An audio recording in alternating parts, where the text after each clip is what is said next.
Hi, I'm Emma, and you're tuned in to Climate Action Figures.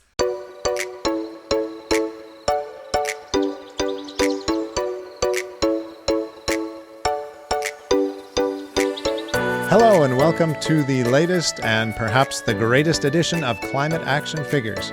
My name is John Whidden, and this week on the show you get to meet Emma.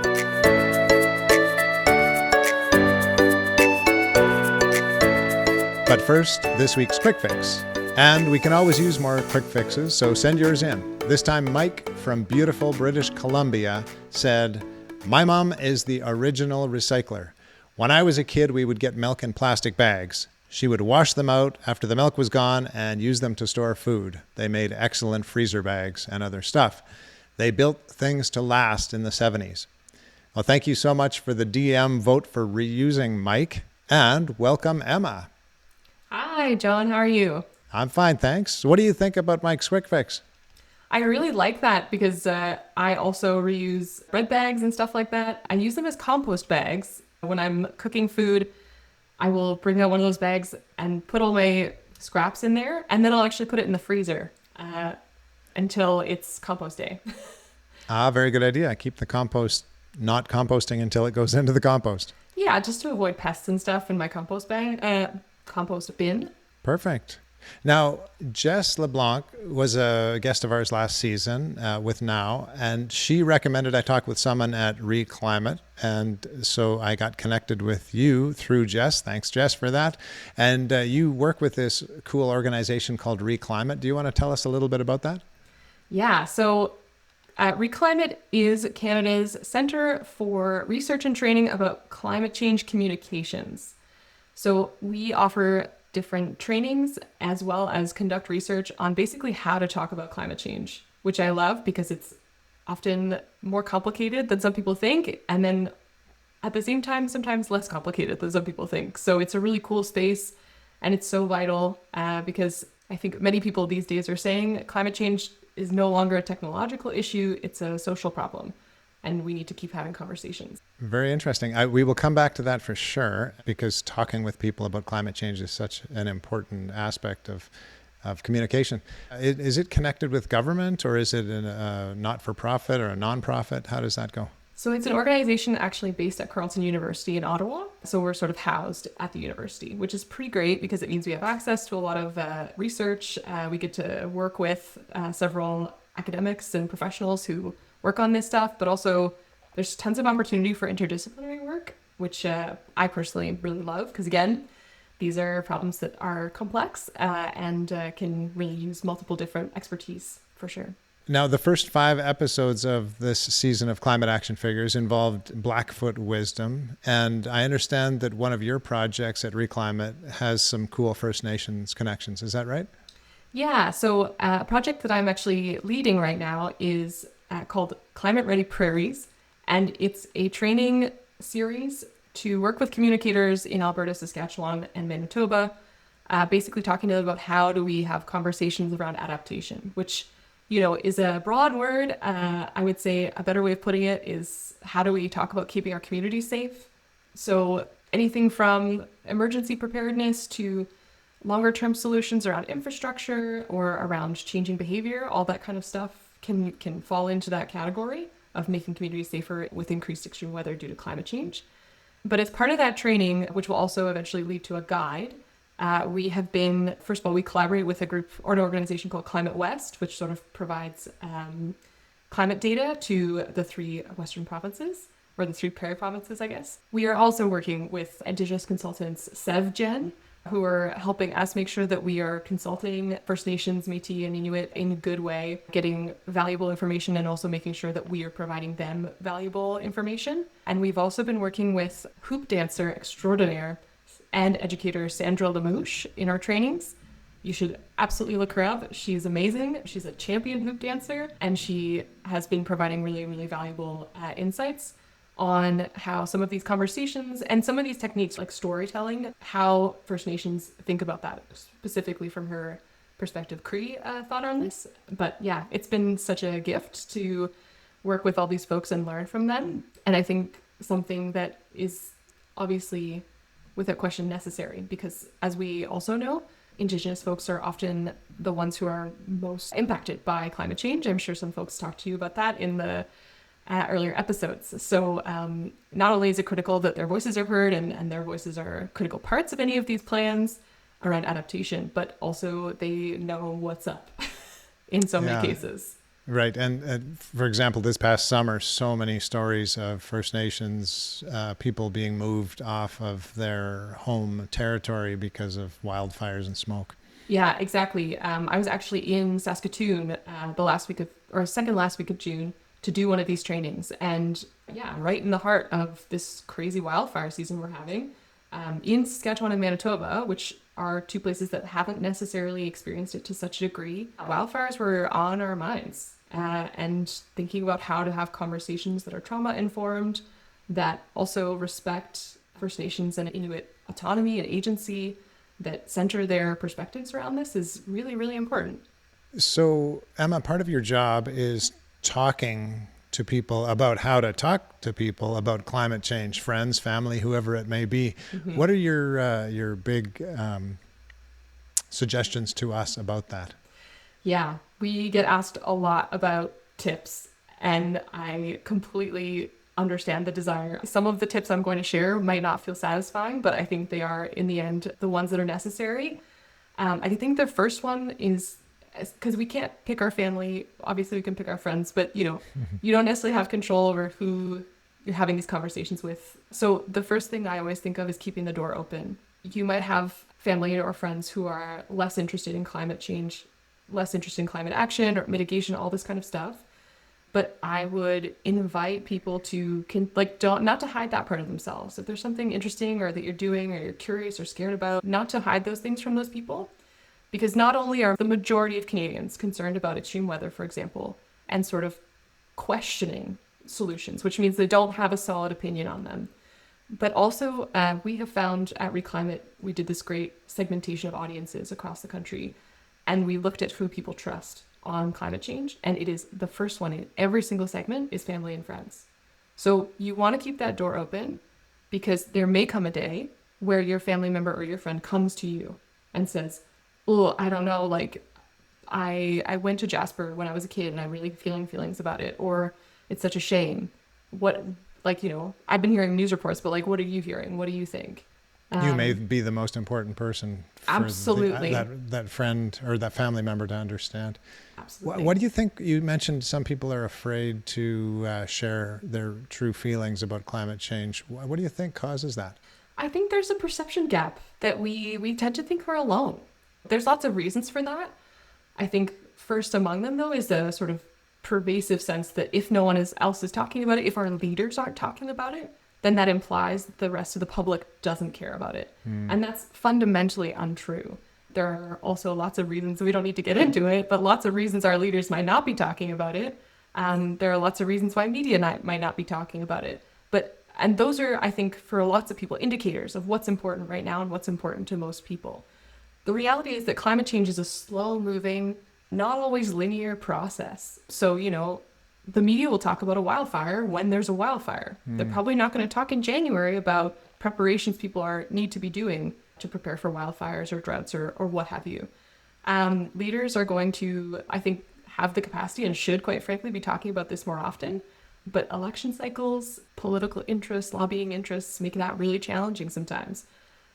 So we tend to think that the rest of our social world doesn't care about climate change as much as we do. And then I think the other part is just a much simpler, maybe psychological factor, which is people don't like conflict. And we tend to assume that these conversations will inevitably be conflictual. And they don't have to be, right? We tend to assume that folks who maybe vote a certain way or have certain values, that means automatically that they don't share your values around climate. But, I think anyone, for example, who cares about community, who are family oriented, who maybe have values that are associated with traditions or holding on to that stuff, those people are impacted by climate change's radical changing of the land, of what you can do on it, and the implications for family, for where you live, right? There may come a time where there are some places people can't live, and you could be any political stripe, you could have any kind of feelings about that or ideologies. That's still going to really impact your life, and they're probably going to want to talk about it, probably don't feel like they can. Right. It's a great reminder not to pigeonhole people. And change comes to us so slowly as humans. We're kind of hardwired to change slowly. Yeah. So everybody will take time to process the ideas that you might share. Now let's get back to your list of how to talk to friends and family. What other ideas would you give us about that? I would come not with facts necessarily. So come with facts, but also come with feelings. So people tend to, especially now in our media environment, there's so much misinformation and disinformation spreading around. If the family member you're talking to is like very Facebook oriented, for example, or does a lot of time on the internet, any fact that you put out there as like an argument may end up being refuted by them because they have these, well, this person says that, or well, what about this report? Or what about this Reddit user? Whatever. And so then that becomes like a conflictual argument. So I think it's more valuable to start in a place of how this is affecting you, how this is affecting your friends. So example, where I live in Ottawa, in early June, we had wildfire smoke all over the city. So a place to start, how are you doing? Whatever. Oh yeah, I'm okay. But like, I couldn't go for a walk today because of the wildfire smoke and it's making me feel really squirrely and I'm finding that frustrating. Another tip is that you do not have to start with climate change, even if advisably you could end with climate change. So we talk about how impacts are really good ways to start a conversation with folks. That doesn't necessarily mean that over the course of that conversation, you ever have to bring up climate change. Maybe after several conversations, climate change comes up. People want to understand why this is happening. They do want answers. That's part of the reason why conspiracy theories are so prevalent, and also people grab onto them, or misinformation, because they want to know what's happening and also how to deal with it. So yeah, speaking from personal experience, not necessarily coming with sort of like an agenda. And I guess maybe the last thing I'll say, it takes time. So one of the biggest factors around having your information heard is trust. And now the benefit, of course, is that friends and family trust you already, in general. But they might not see you as a trusted expert in spaces of climate conversations. Maintaining trust with that person by just, again, keeping that door open, having additional conversations, but maybe also saying, yeah, like I feel this way, but I have this electrician friend and he's electrified his entire house and he lives in, the country and he is obsessed with his solar panels and his heat pumps. People like hearing from experts that they trust, but that tends to be people who are on the ground and in the field. Firefighters, another really good example. Field biologists who are like on the ground looking at things happening. Those people who can say, I have like in person, I have seen this with my eyes, I have experienced this, and I've been doing this for a certain amount of time. We can trust the people with the experience. That's right. Well, thank you very much for sharing those tips with us. That I'm sure will be very useful for people going forward with their conversations about the climate. Now, we need to definitely get to your PhD before we wrap up our time here today, because you did this fascinating PhD research on people's relationships with trees in Ottawa specifically, I think. Is that right? Yeah, that's right. Tell us more about that. I did my PhD's research with activists who were seeking to protect 3 different tree spaces in the city. Protect or steward, I should say. And I got really interested in this because I became quite fascinated with the narrative that I think we've all seen sort of starting in 2019 about the power of trees to protect us from climate change. There was this like very infamous research article that was talking about the billions of trees that we need to plant in order to mitigate climate change, and everyone got really excited. The federal government had, I don't know if they're still going to be doing it, had a 2 billion trees policy. This was a big thing. Trees were going to be like our saviors. And so in these 3 spaces where suddenly people were interested in protecting trees or wanted to make sure they didn't get cut down, I wanted to understand the reasons people were interested in this as opposed to just policymakers, right? And also, frankly, like whether this is like fair to ask of trees, whether it's fair to ask them to be our climate saviors. And so I found a couple of really interesting things, but I'll say maybe the first one is that people who were protecting or trying to save these trees would use the arguments of climate change frequently in their justifications for saving these trees. So, these trees sequester carbon, they cool down this neighborhood, they are helping flood prevention, all this kind of stuff. I think things that those who are sort of in the know around environmental stuff or climate action sort of recognize as familiar. But that wasn't actually the reason, that wasn't the sole motivation, even the primary motivation for protecting these trees. In the end, the reason people actually want to protect these trees was because they had an emotional relationship with them. So either these trees were in their neighborhoods and they spent time in that forested area or treed area. Maybe they were sort of markers that sort of made their neighborhood familiar, or they were in their backyard, and so they had that sort of everyday relationship with the trees.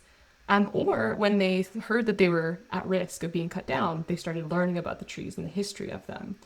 And those were the motivations that really compelled people to say, like, protest every day in front of a treed area, or go out every week and look at the health and variety of tree canopy in their neighborhood. I was really touched by that. And really, I think it was a great example of what happens when you get curious about these spaces or about these beings that we live with, is that you sort of start to dive into all the other species that are also love these trees and spend time with them. So people would get interested in flowers, would get interested in the birds around them, would ask questions about the species, would learn about native versus non-native. All of this came from, why are we getting rid of these trees? And also I spend all my time with these trees, and then wanting to learn more about them. And I actually think that should be just as, if not more important, for saving trees or protecting them or planting more in urban areas than their climate capabilities. And the reason I say that, especially in urban spaces, is because urban areas are not very kind to trees. So it's a lot to ask a tree that is dealing with air pollution from cars, that is dealing with concrete, that is dealing with higher stress levels due to heat and poor soil, I should say. It's a lot to ask them to then also protect us from carbon dioxide, or protect us from heat themselves, or protect us from flooding. And unfortunately, they're not capable necessarily of doing all the things that we hope and expect them to do in those scenarios. So I actually increasingly think that when, say, a city puts out a policy saying, okay, we're going to cut down all these mature trees, but we're going to plant a bunch more and that'll balance it out. I think that does a disservice both to the trees themselves and also to the public that understand trees as being more than just this number or this infrastructure that will mitigate climate change, but actually have meaning and relationships with people. It's interesting the way you speak about trees. I can't help but wonder if you have thought about the Ents in Lord of the Rings. Tolkien drew these trees into his story as so much more than just a thing that we breathe from. They were actual living beings with characteristics. Have you thought much about that? Actually, it's really challenging in a weird way to think about trees as living beings, but not as related or similar to humans. When I was doing my research, I read about how the Anishinaabe Algonquin folks have often thought about different trees in the area. And one I really identified with was the description of the white pine, which has 5 needles and is sort of very, has a sort of flowy look. And it was described as a sort of dancing or flowing lady of the forest. And these are the types of identifiers that I think make slightly more sense to me. Another person I talked to, when describing why this tree mattered to her, or why she was glad that what her relationship with what it was, she said, I'm just really happy that it's there. I like to know that it's right here. In some ways, it almost feels like stars, in the sense that I will never, stars are these things that we learn so much about and we have such a history with as humans that provide, all of these services, navigation, whatever, mythology, but we don't necessarily think of them as alive. So they have this kind of relationship with us that in where we only know a tiny portion of them, but they offer us so much.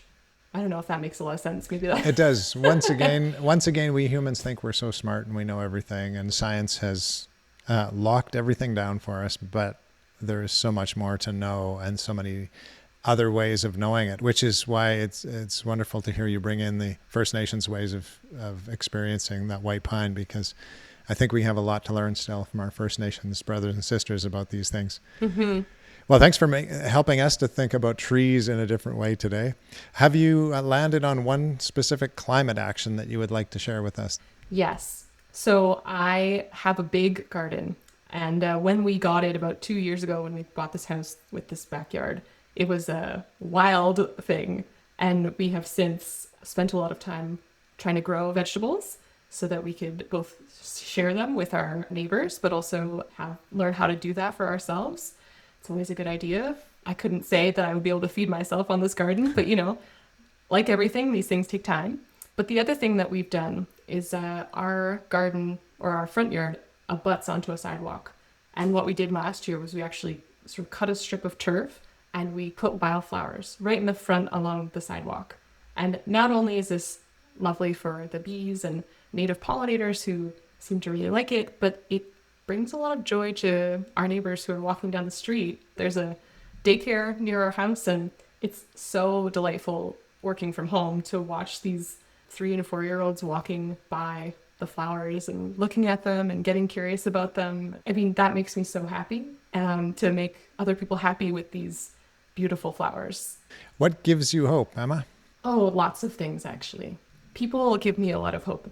I am very lucky to work with many incredible people and volunteer with amazing people and talk to amazing people, and they inspire me.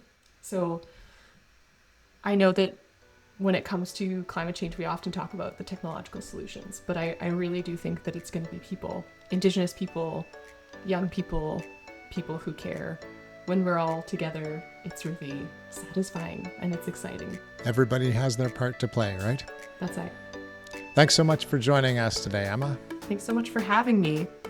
And thank you, dear listener or viewer. If you know of a young person doing cool things like Emma, let us know, and we may just feature them on a future edition of Climate Action Figures.